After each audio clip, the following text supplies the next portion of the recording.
اعوذ باللہ من الشیطان الرجیم بسم اللہ الرحمن الرحیم۔ لاکھوں کروڑوں درود حضور نبی کریم صلی اللہ علیہ وآلہ وسلم پر اور آپ کی آل پر۔ اولیاء کرام کے ناظرین کرام السلام علیکم۔ ناظرین کرام، آج ہم حضرت سلطان محمود غزنوی رحمۃ اللہ علیہ اور حضرت خضر علیہ السلام کا نہایت ہی دلچسپ واقعہ بیان کریں گے جو یقیناً آپ کے لیے دلچسپی کا باعث ہوگا۔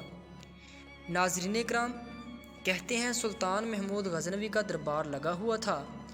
دربار میں ہزاروں افراد شریک تھے، جن میں اولیاء، کتب اور ابدال بھی تھے۔ سلطان محمود غزنوی نے سب کو مخاطب کر کے کہا، کوئی شخص ایسا بھی ہے جو مجھے حضرت خضر علیہ السلام کی زیارت کرا سکتا ہے؟ سب خاموش رہے۔ دربار میں بیٹھا ایک غریب دیہاتی کھڑا ہوا اور کہنے لگا، حضور میں زیارت کرا سکتا ہوں۔ سلطان محمود نے شرائط پوچھی تو عرض کرنے لگا، 6 ماہ دریا کے کنارے چلہ کاٹنا ہوگا، لیکن میں ایک غریب آدمی ہوں، میرے گھر کا خرچہ آپ کو اٹھانا ہوگا۔ سلطان نے شرط منظور کر لی۔ اس شخص کو چلے کے لیے بھیج دیا گیا اور گھر کا خرچہ بادشاہ کے ذمے ہو گیا۔ 6 ماہ گزرنے کے بعد سلطان نے اس شخص کو دربار میں حاضر کیا اور پوچھا تو دیہاتی کہنے لگا، حضور کچھ وظائف الٹے ہو گئے ہیں، لہٰذا 6 ماہ مزید لگیں گے۔ مزید 6 ماہ گزرنے کے بعد سلطان محمود کے دربار میں اسی شخص کو دوبارہ پیش کیا گیا تو بادشاہ نے پوچھا، میرے کام کا کیا ہوا؟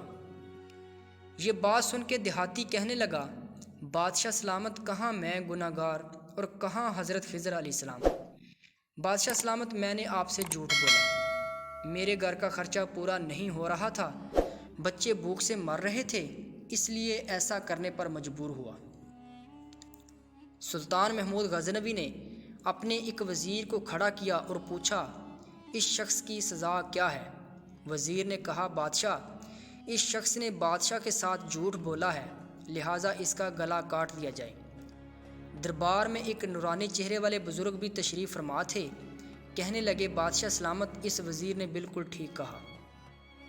بادشاہ نے اپنے دوسرے وزیر سے پوچھا، آپ بتاؤ اس کے ساتھ کیا کیا جائے؟ اس نے کہا، بادشاہ سلامت، اس نے بادشاہ کے ساتھ فراڈ کیا ہے، اس کا گلا نہ کاٹا جائے بلکہ اسے کتوں کے آگے ڈالا جائے تاکہ یہ ذلیل ہو کے مرے، اسے مرنے میں کچھ وقت تو لگے۔ دربار میں بیٹھے وہی نورانی چہرے والے بزرگ بولے، بادشاہ سلامت، یہ وزیر بھی بالکل ٹھیک کہہ رہے ہیں۔ سلطان محمود غزنوی نے اپنے پیارے غلام ایاز سے پوچھا، ایاز تم کیا کہتے ہو؟ ایاز نے کہا، بادشاہ سلامت، آپ کی بادشاہی سے 1 سال ایک غریب کے بچے پلتے رہے، آپ کے خزانے میں کوئی کمی نہیں آئی اور نہ ہی اس کے جھوٹ سے آپ کی شان میں کوئی فرق پڑا۔ اگر میری بات مانیں تو اسے معاف کر دیں، اگر اسے قتل کر دیا تو اس کے بچے بھوک سے مر جائیں گے۔ ایاز کی یہ بات سن کر محفل میں بیٹھے وہی نورانی چہرے والے بزرگ بولے، بادشاہ سلامت، یہ وزیر بھی بالکل ٹھیک کہہ رہا ہے۔ سلطان محمود غزنوی نے اس بابا جی کو بلایا اور پوچھا، آپ نے ہر وزیر کے فیصلے کو درست کہا، اس کی وجہ مجھے سمجھائی جائے۔ بابا جی کہنے لگے، بادشاہ سلامت، پہلے نمبر پر جس وزیر نے کہا اس کا گلا کاٹا جائے وہ قوم کا قصائی ہے اور قصائی کا کام ہے گلے کاٹنا۔ اس نے اپنا خاندانی رنگ دکھایا، غلطی اس کی نہیں، غلطی بادشاہ سلامت آپ کی ہے کہ آپ نے ایک قصائی کو وزیر بنا لیا۔ دوسرا جس نے کہا اسے کتوں کے آگے ڈالا جائے، اس وزیر کا والد بادشاہوں کے کتے نہلایا کرتا تھا، کتوں سے شکار کھیلتا تھا، اس کا کام ہی کتوں کا شکار ہے، تو اس نے اپنے خاندان کا تعارف کرایا۔ آپ کی غلطی ہے کہ ایک ایسے شخص کو وزارت دی کہ جو کتوں کا کام کرتے ہیں، جہاں ایسے لوگ وزیر ہوں وہاں لوگوں نے بھوک سے ہی مرنا ہے۔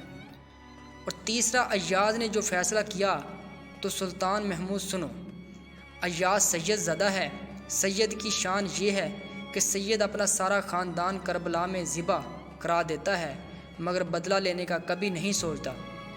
سلطان محمود اپنی کرسی سے کھڑا ہو جاتا ہے اور ایاز کو مخاطب کر کے کہتا ہے، ایاز تم نے آج تک مجھے کیوں نہیں بتایا کہ تم سید ہو؟ ایاز کہتا ہے، آج تک کسی کو اس بات کا علم نہ تھا کہ ایاز سید ہے، لیکن آج بابا جی نے میرا راز کھولا تو ایک راز آج میں بھی کھول دیتا ہوں۔ اے بادشاہ سلامت، یہ بابا کوئی عام ہستی نہیں، یہی حضرت خضر علیہ السلام ہے۔ تو معزز ناظرین کرام، اس سارے واقعہ سے ہمیں یہ سبق ملتا ہے کہ اپنی عادتیں اچھی رکھیں، کیونکہ عادتیں نسلوں کا پتہ دیتی ہیں۔ معزز ناظرین کرام، اگر آپ کو ہماری یہ ویڈیو پسند آئی ہے تو ہمارے چینل اولیاء کرام کو لائک کریں، سبسکرائب کریں اور ساتھ میں دیے جانے والے بیل آئیکن کو ضرور دبائیں تاکہ ہماری ہر نئے آنے والی ویڈیو آپ تک جلد پہنچ سکے۔ شکریہ۔